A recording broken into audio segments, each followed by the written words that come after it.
profonde de Barcelone dans le jeu. Mais moi, je rejoins Xavi là-dessus. Je pense que Barcelone, pour tout ce qu'il est, profondément, c'est-à-dire qu'on ne peut pas dire qu'il n'y a pas de culture de club, Barcelone c'en est un. Et je pense que là-dessus, comparé au Real Madrid, c'est un club dont le jeu est moins cynique. Et le Real Madrid a déjà gagné des Ligues des Champions en étant très mauvais. J'ai pas vu Barcelone gagner une Ligue des Champions en étant mauvais. Il y a X-Foot, je vous fais réagir parce que voilà, comment borner, comment placer cette soirée qu'on est en train de vivre. Attendez, parce que il y avait une réflexion qui était intéressante. On parlera du pénalty accordé par Clément Turpin, mais c'est pas lui qui le siffle. Ouais, c'est son assistant qui est derrière qui lui signale. Nous assistons ce soir à un exploit exceptionnel qui rentre. Nous assistons ce soir à un exploit exceptionnel qui rentrera dans l'histoire du football italien. Comme ce qu'il oui, on peut le dire. Même, pardonnez-moi, c'est pas le foot français, c'est le foot italien. Donc habitué quand même à gagner des coupes d'Europe. Oui, mais habitué à remonter 3 buts au Barça, ça c'est pas la même chose. C'est la Roma là, on parle pas de la Juve, on parle même pas de l'Inter ou du Milan de la grande époque. On parle de la Roma, qui certes a été un finaliste de la Ligue des Champions il y a très longtemps, à l'époque où ça s'appelait la Coupe d'Europe des clubs champions, contre Liverpool d'ailleurs. Mais c'est pas une équipe habituée à ce genre d'exploit. Voilà, tout simplement. Dans l'histoire de la Ligue des Champions, c'est-à-dire qui commence en 1992, c'est la première fois qu'ils atteignent les demi-finales. Première fois en 5, le Barça est éliminé donc en phase d'élimination directe après s'être imposé au moins par 3 buts. C'est une manière de répondre à l'exploit un des exploits du foot italien, parce que c'est quelque chose qui n'avait jamais été fait. Ok, il y a un truc à signaler, c'est que si les résultats de demain se confirment, c'est-à-dire si le Bayern et le Real se qualifient, on aura donc un club allemand, un club anglais, un club italien, un club espagnol, et que la grande probabilité, si l'OM malheureusement se qualifie pas en Europa League, c'est qu'en demi-finale, on ait un club allemand, un club anglais, un club espagnol, un club italien. Un duplicate. Voilà. Un duplicate entre la C1 et la C3. On revient sur le tweet qu'on avait laissé passer. Regardez, il faut féliciter Clément Turpin pour son excellent arbitrage. Il a su siffler penalty contre le Barça, c'est Anthony Larchet. Correction du président Joan Mico en disant non, c'est son assistant qui lui a signalé qu'il y avait éventuellement faute. Alors attention. Penalty pour l'heure, en faveur d'un adversaire du Barça, c'est assez exceptionnel. Et on n'était pas tout à fait d'accord avec la lecture de cette action, avec notre président Joan Mico. Il y a un duel entre Piqué et Dzeko. Moi, je vois un penalty donc évident pour la Roma. Vous êtes, Jo, un peu plus pondéré par rapport au jeu de corps et par rapport au duel qu'il y a entre Dzeko et Piqué. Dites-nous, racontez-nous pas tout de suite les images. Il y a faute de Piqué sans problème. Mais pour moi, il y a une faute de comment il s'appelle, de Dzeko avant. Il lui arrache le maillot, mais bon, après c'est un jeu de corps, ça se siffle pas, mais c'est vrai que derrière, il y a faute de Piqué sans hésitation. La première faute est de Dzeko. Moi, sur l'image, je vois que Dzeko attrape le maillot de Piqué. Après, le truc. Pardon, mais si, éventuellement, si la Roma n'avait pas obtenu le penalty, ça aurait pas non plus été un scandale, Jo. Non, mais s'il n'obtient pas le penalty, il faute sur Piqué. Ouais, d'accord. À partir du moment où la première est de Dzeko. Donc après, la deuxième, s'il l'a pas vu, ou s'il considère qu'il n'y a pas faute, il doit siffler. Oui, forcément, il y a pénalty. Jo, maintenant, vous avez donné votre avis. Tu regardes la main de Dzeko sur le maillot de Oui, Piqué. mais on va regarder et on va donner la parole à notre chirurgien de l'image, Olivier Rouillet. Non, mais vu que c'est court, penalty. Vu que c'est court, tu regardes juste la main de Dzeko sur le maillot de Piqué. On a 19 secondes. Oui, d'accord. Chouf sur la main de 14 secondes, le grand format Je n'ai pas vu, moi, cette faute de la main de... Il est comme ça. Oui, non, mais ça, allez-y, mon petit, vous étiez un attaquant, vous étiez un crevard, c'est lui là, le premier. Oui, non, mais ça, il n'y a pas de problème. Qui prennent appui sur Piqué, mais ça... On n'a pas un gros plan large. Non, mais ça fait rien. Là. Oui, d'accord, mais bon, ça, c'est toujours ce qui arrive. Alors, d'accord. Bon, je pense. C'est comme Silva quand il. Mais c'est comme Silva quand il frappe, puis l'autre il prend le ballon de la main. Mais il prend de la main. Mais ça, tu sais bien. Mais non, mais ça. Mais d'accord, mais il y a faute quand même. Attendez, laissez parce qu'il parle de mauvaise foi. Il le recule comme ça sur 3 mètres. C'est automatiquement quand on est attaquant, défenseur, tu t'as vécu ces situations comme moi. Olivier, excusez-moi en régie. Je suis désolé, je fais à la réalisation. Est-ce qu'on peut mettre le plan à deux entre Bertrand Latour et Olivier Rouillet, voilà. Vous allez faire Dzeko et vous allez faire Piqué. Oui, non, mais il y a aucun quand on est dans un jeu de corps à corps, le parterre, quand on est corps à corps comme ça, qu'on se pousse, qu'on se tire un peu le maillot, la réciprocité est la même. Le problème, c'est qu'ensuite, Dzeko il lâche et que Piqué il l'emmène, il le tient. La différence c'est que Piqué il l'emmène carrément avec la main et qu'il le jette au sol. Mais oui, mais parce que c'est alors donc. Non, la faute de Piqué, pour moi, elle est au pied. Au pied, oui. Parce que si tu signales il l'emmène avec ça. Tu l'emmènes aussi. Oui, d'accord, mais si tu signales la main de Piqué, que l'autre, il lui arrache le maillot, et que tu l'amènes avec, c'est normal que le mec, il lui mette la main, il essaye de la sortir. Sans déconner, les gars, vous voulez pas faire deux fois le tango, là? Non, c'est bon.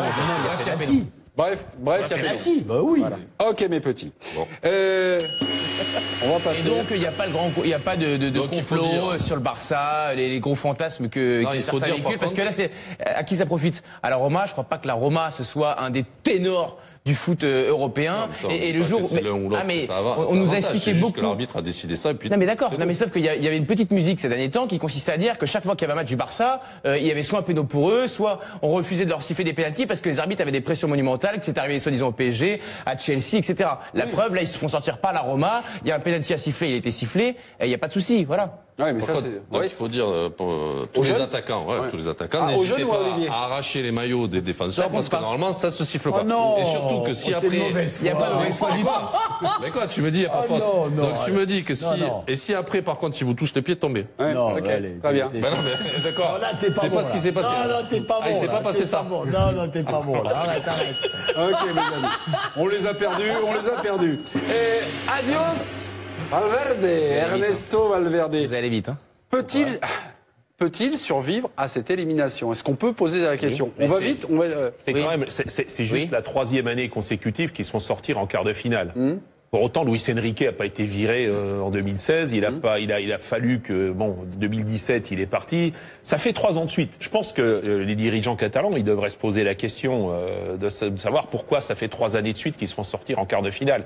C'est pas de la faute à Valverde. Il y a quand même une équipe qui commence à vieillir.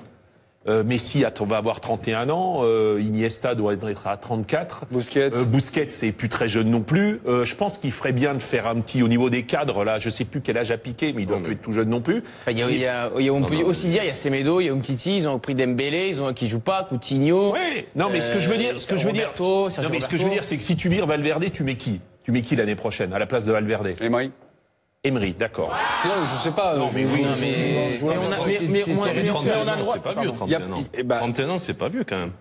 Un bon Ronaldo qui marche sur l'eau depuis à 33 ans. Donc surtout que Messi joue à un certain rythme. C'est aussi parce qu'il joue à un rythme. C'est autre chose. Ronaldo, c'est autre chose. Mais c'est autre chose que Messi. C'est autre chose que quoi? Mais il y a l'entretien de son corps. Non, mais c'est autre chose. Comme Messi, c'est vrai que Messi fait quasiment la meilleure saison de sa carrière. C'est un boudin en fait. Il est pas quand tu lui enlèves le maillot, tu vois pas les abdos, tu vois pas la préparation. Messi, rappelle-toi qu'il a eu besoin. Mais Ronaldo, pourquoi est-ce qu'il est aussi? Ronaldo pour en être au point où il en est aujourd'hui, c'est parce qu'il a une équipe qui est derrière et qui tient aussi la route. Là, aujourd'hui, l'équipe, tu l'as dit toi-même au départ, que si lui, il n'est pas présent, il n'y a plus d'équipe dans ce Barça. Bien sûr. Ah ben donc, c'est pas la même chose que quand tu as une machine de guerre et que tu as un joueur comme Ronaldo qui est devant et qui enquille les buts, que le Barça d'aujourd'hui. C'est une vraie question, parce que quand même, pour moi, celle-là, elle est pour lui. Pour moi, je ne la prends pas. Les autres, peut-être d'avant, moins.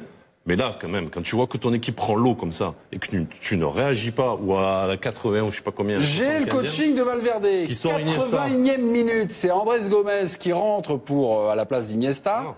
80e minute, on est à 2-0. Voilà. 82e minute, le but de Manolas, d'accord. Et alors là, je vais faire le mec panique à bord. 85e minute, Busquets sort, Alcacer rentre. 85e minute, c'est Dembélé qui rentre à la place de Semedo. Voilà. Non, mais tu le vois que quand ton équipe elle est pas bien et que tu vois que ça ne va pas, que tu n'arrives pas à sortir de l'eau. Je crois que même à un moment donné, la Roma avait un pourcentage de possession plus élevé que le Barça. C'est que ça va pas. Il y a un truc qui ne va pas. Et tu ne changes rien jusqu'à ce que tu prennes la gifle.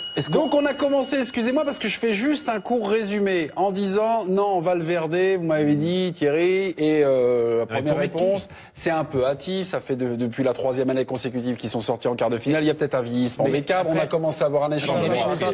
C'est pas marrant. Et tout d'un coup on arrive sur les choix. Les choix de Valverde. Mais au-delà de ça, moi je suis pas à dire il faut le virer. Non, mais celle-là elle est pour lui. Ouais, mais oui, peut-être.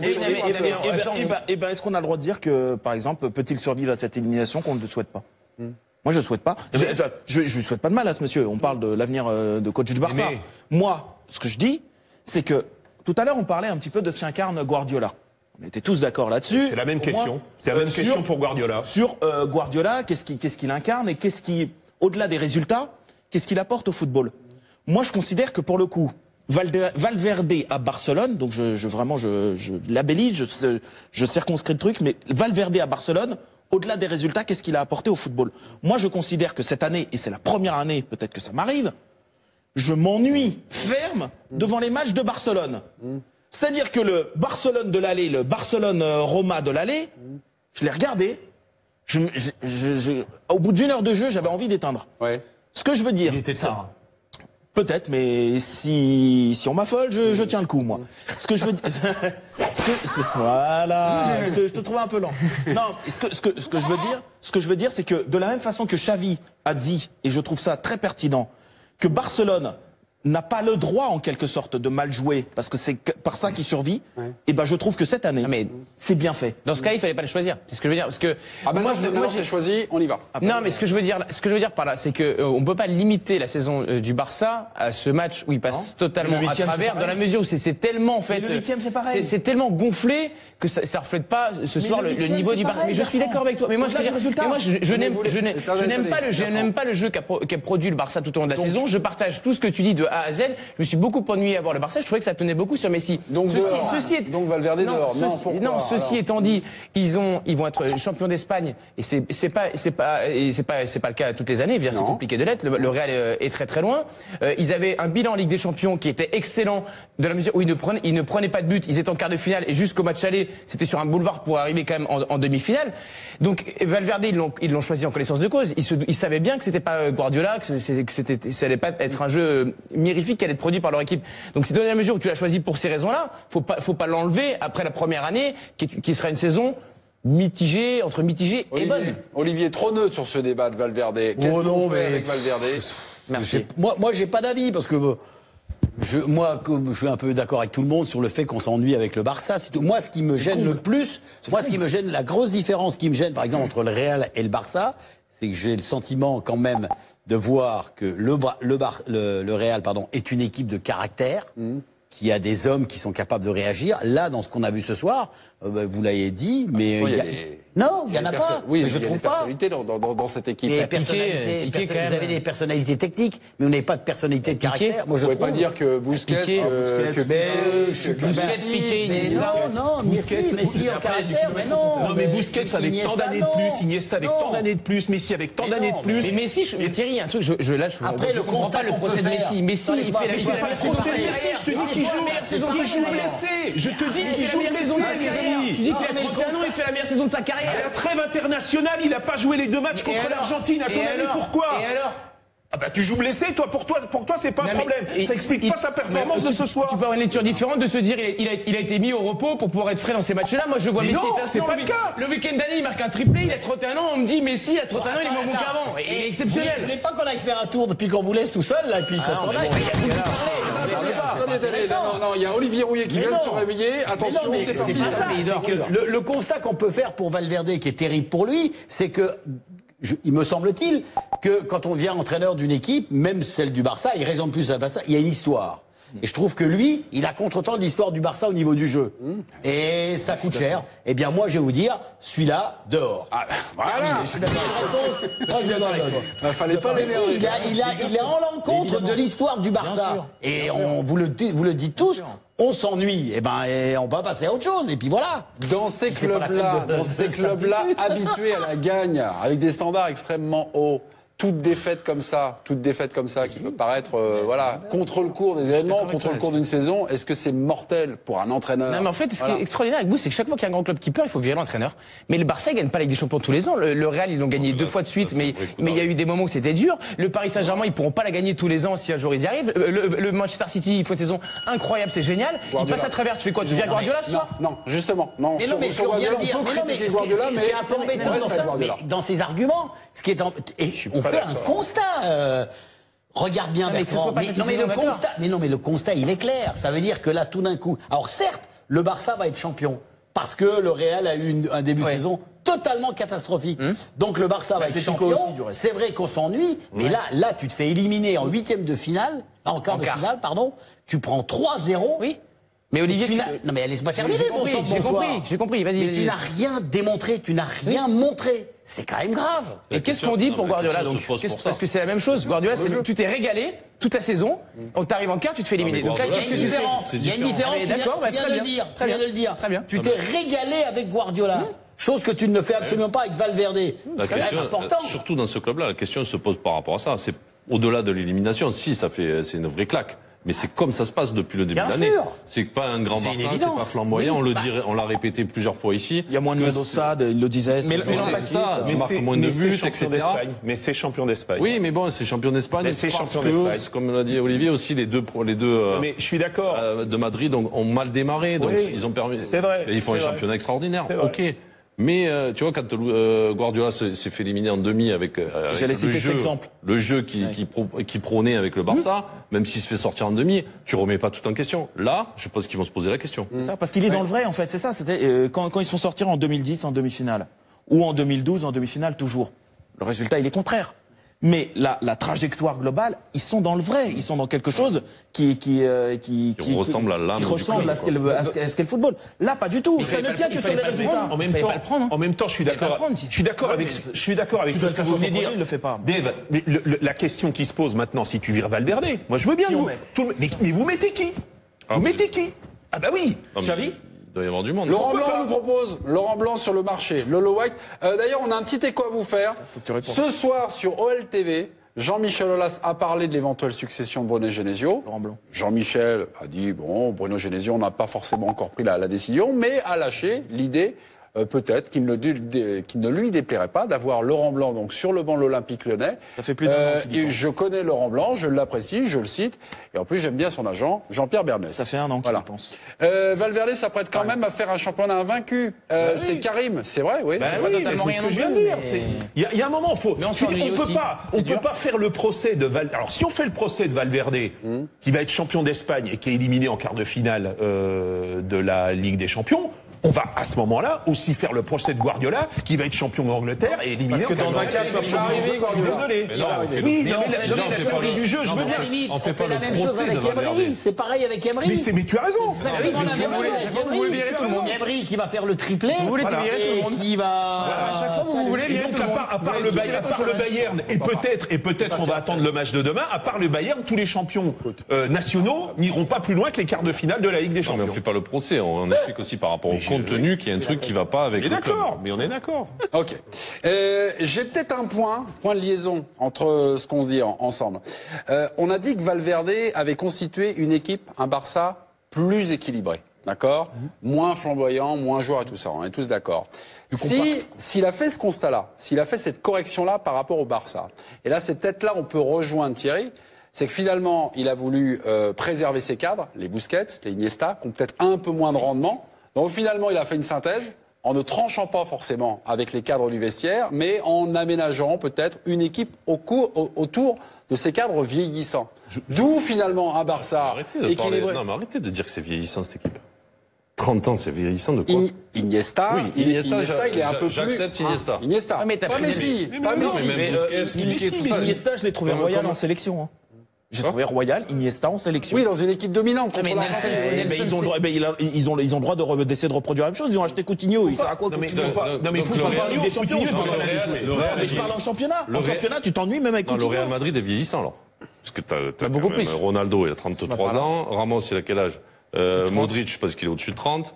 Après, tu peux citer d'autres, je vais pas tous les citer. Marcelo, je sais pas. Faut pas oublier un truc. Donc ça n'a rien à voir avec l'âge. Faut pas oublier un truc.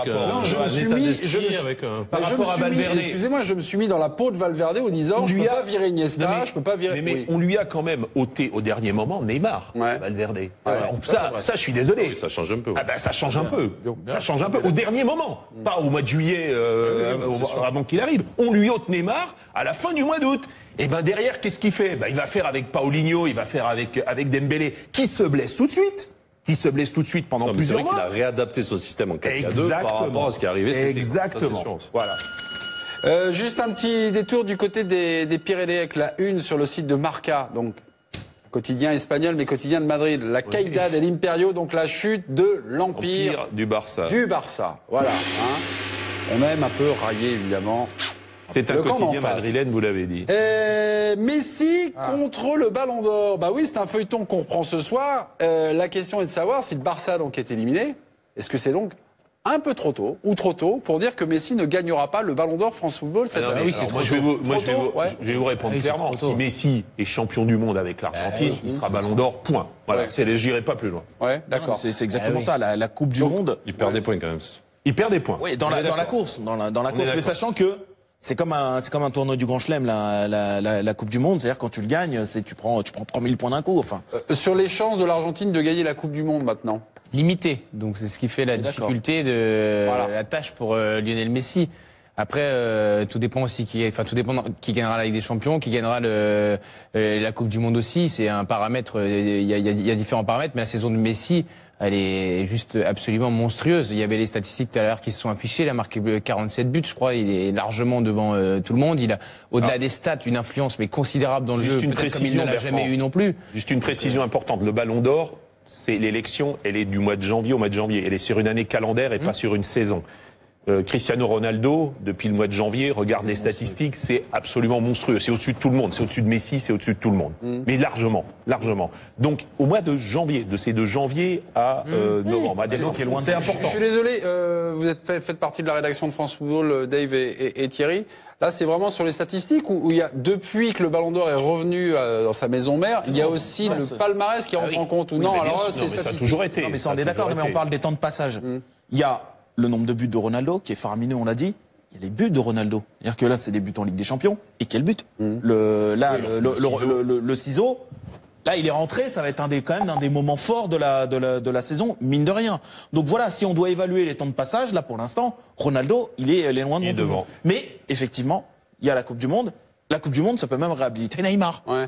Mais franchement, pour parler de Messi, donc maintenant, la pièce est sur Messi, donc sur l'Argentine en Coupe du Monde. Vu les matchs qu'on a vus de l'Argentine, vu les problèmes défensifs, je vais même faire un parallèle avec l'autre match qu'on a vu ce soir avec Otamendi, qui était en défense centrale, qui est défenseur international de l'Argentine. Si l'Argentine gagne la Coupe du Monde, alors moi, je remets tout de suite, je remets tout de suite le Ballon d'Or à Messi. Oui, là, il y a aucun problème. C'est pas plus incroyable à imaginer que la Roma soit dans le dernier carré de la Ligue des Champions non plus. Je veux dire, à partir du moment où il y a Lionel Messi dans l'équipe déjà. Portugal gagne l'Euro. Voilà, donc faut être bon sur un mois. Sur un mois, ouais. Voilà. Cette année, c'est quoi ? Cette année, c'est quoi ? C'est la Coupe du Monde ou c'est la Ligue des Champions ? C'est les deux. Je vais vous donner un exemple. Je vais vous donner un exemple que je cite souvent. Et je l'ai dit, je sais plus à qui, il y a pas longtemps, c'était la semaine dernière. Je lui ai dit, il y a un moment, celui qui va déboulonner Messi et Ronaldo, c'est peut-être quelqu'un à qui on ne pense pas aujourd'hui. Et j'ai pris un exemple. Imaginez que le Real soit champion d'Europe, gagne la Ligue des Champions, et que l'Espagne soit championne du monde. Est-ce que vous pensez pas qu'un garçon comme Sergio Ramos pourrait pas être élu Ballon d'Or ? Oui et non. Voilà. Non, oui et non, parce que... moi, je dis qu'il y a une pièce à mettre. Oui et non. Ça serait un troisième. Au niveau du palmarès, il y aurait qui de mieux. Il y aurait qui de mieux, franchement. Non, parce que, écoutez, spontanément... C'est capable de marquer des buts. Spontanément, lorsque je vous ai posé la question, Bertrand et Thierry, et il y a peut-être Dave qui est arrivé, et qui m'ont retartiné au niveau des statistiques, les buts, les passes décisives et tout ça. Ramos, il n'est pas invité. Il n'est pas invité dans ce... Il est invité. Non, mais il y a les trophées qui comptent. En 2006, Cannavaro, il est invité. Cannavaro. Mais il n'y a personne à côté. Mais il n'y a personne à côté. En 2006, c'est une plaisanterie, les gars. C'est Zizou qui doit l'avoir. Peut-être. Et après, il n'y a personne. Mais très franchement, je pense, compte tenu de l'importance que peuvent avoir les deux titres aujourd'hui, qui sont quasiment juntos, comme disent les Espagnols, c'est joint. Si un joueur gagne la Ligue des Champions et la Coupe du Monde, je vois pas aujourd'hui qui peut empêcher ce joueur d'être Ballon d'Or. Et d'autant que Ramos... Il peut même marquer dans les finales. Mais oui, c'est ça. Il l'a déjà montré. Mais oui. Il l'a montré. Voilà. C'est un taulier. C'est lui le but égalisateur contre l'Atlético Madrid. Il l'a fait je ne sais combien de fois dans les grandes occasions. Un Ramos qui marquera en finale de Ligue des Champions et qui éventuellement serait champion du monde en étant royal. Et tout, non, mais je veux dire, c'est pas complètement... Qui se détache dans l'équipe nationale d'Espagne? Quel joueur vous détacheriez des autres? Il n'y en a aucun. Isco, Ballon d'Or. Alors là, mais on part de très très loin. On part de très très loin. Franchement, Sergio Ramos, si je ne m'abuse, il termine 5e l'année dernière au classement du Ballon d'Or. J'ai 5e pendant un mois. Donc, Olivier Rouillet, pas convaincu, mais il est là. Non, si, je vous écoute, mais tout en vous écoutant, je regarde le jeu. Non, je voulais savoir s'il était pas trop vieux, Sergio Ramos. Sergio Ramos, ça va. Sergio Ramos. 32, ça va. Ça serait bien d'ailleurs. Mais 31. Il a jamais semblé aussi fort et il est l'incarnation de quelque chose. Est-ce trop tôt pour dire que Messi ne gagnera pas après sa dévié sur Sergio Ramos? Est-ce que vous êtes comme votre ami Michel Platini? Michel Platini, moi je me souviens un jour en marge de la cérémonie de Ballon d'Or, alors qu'il était encore donc président de l'UEFA, en disant bon, franchement, l'idée, une année c'est Messi, de l'autre c'est Cristiano, machin, tout ça, ça le gavait. L'idée d'ouvrir pour vous à un troisième, enfin. Mais je pense que l'exemple Sergio Ramos, moi, me remplirait de bonheur, parce que vraiment, c'est quelqu'un qui, moi, m'impressionne, et lui aussi a un âge qui commence à être certain. Se rapproche du tien. Et je trouve, oui, peut-être. Mais en tout cas, ça serait une grosse satisfaction pour lui et ça serait une très très belle. Si le Brésil est champion, et au moins, ce qui serait bien, parce que c'est vrai, moi, ce qui me gaffe toujours, parce que moi, je suis pas trop statistique non plus, mais c'est vrai, on est toujours là-dessus. Ah oui, mais non, mais enfin quelqu'un qui est hors statistique, pardon, et qui se retrouve, et qui est au-dessus du niveau. Gagnant. Statistique. Je suis d'accord. Gagnant la Ligue des Champions et être champion du monde avec l'Espagne. Avez-vous parce que l'Espagne est une équipe qui est, à mon sens, très forte. Olivier, avez-vous un statistique. Ça vous va? Statistique, voilà. Allez, laissez-moi tranquille. Rappelons quand même l'esprit de ce Ballon d'Or. Moi, je me souviens d'une interview de Sébastien Tarago, donc dans l'équipe enquête, Jacques Ferrand. À l'époque, le Ballon d'Or, oui, vous inquiétez pas.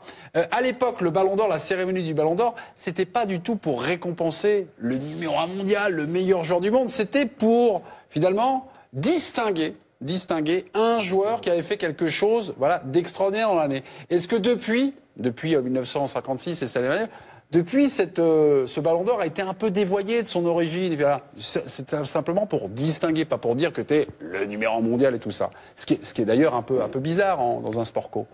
On est sorti un peu de ça. Vous voulez parler des années FIFA, Ballon d'Or FIFA? C'est ça. Même, oui. Alors il y a ça qui a changé beaucoup de choses, puisque j'allais dire le partenariat avec la FIFA a fait que l'ère Messi-Ronaldo, qui, je vous le rappelle, si le Ballon d'Or était resté France Football, aurait été, j'allais dire, partiellement brisé, parce que Wesley Sneijder aurait été Ballon d'Or en 2010 et Franck Ribéry en 2013. C'était pas tout à fait la même chose. Il n'y aurait pas eu cette continuité, ce règne, cette hégémonie qui dure depuis 10 ans. Par ailleurs, le Ballon d'Or, faut jamais oublier une chose, a toujours récompensé des joueurs qui gagnaient, mais pas que. En 1974, Beckenbauer est champion du monde avec l'Allemagne, champion d'Europe des clubs avec le Bayern, et c'est Cruyff qui est sacré Ballon d'Or. Donc, pas que. Oui, le palmarès joue un rôle énorme et de plus en plus. Oui, les nombres de buts jouent un rôle important, mais pas que. C'est pour ça, je vais pas me faire le militant de Sergio Ramos, mais je trouve que ce serait un vrai beau Ballon d'Or. Ok. Voilà. Et Salah, tiens, il faut ajouter Igno derrière pour être Ballon d'Or. Donc Salah, il est égyptien, donc pas invité, c'est ça, c'est ce que nous dit Karim. Messi. C'est un joueur formidable. Okay, mais pour le coup, moi, je rejoins ce que dit un peu Karim en sous-texte. Je trouve que d'une manière générale, je l'ai déjà eu l'occasion de le dire, on en fait pas beaucoup, je trouve, sur Mohamed Salah, parce que c'est sans doute moins sexy de valoriser un joueur égyptien qu'un joueur brésilien, etc. Ça n'a absolument rien à voir avec du racisme ou quoi que ce soit. C'est simplement que quand c'est Coutinho qui fait la même chose que Salah, je trouve que la répercussion médiatique, et pas qu'en France d'ailleurs, partout, n'a rien à voir. Et la saison de Salah, bon, évidemment qu'on parle, il y a des articles qui sont faits, mais elle est juste démentielle. Oui, et ce soir encore, c'est fabuleux. Elle est exceptionnelle. Et on fait pas des grandes phrases dessus. Le problème de ces joueurs qui font des années exceptionnelles aussi, c'est qu'en face, il y a deux qui font toujours depuis 10 ans les mêmes années. Donc forcément, ils ont même pas un pas d'avance sur Neymar, ces joueurs-là. Oui. Mais Neymar, il arrive à exister aussi parce qu'il est brésilien. Pardon ? Neymar, il existe encore peut-être davantage parce qu'il est brésilien. Il y a prime à la sélection et dans le match dont on parlait là, Roma-Barcelone.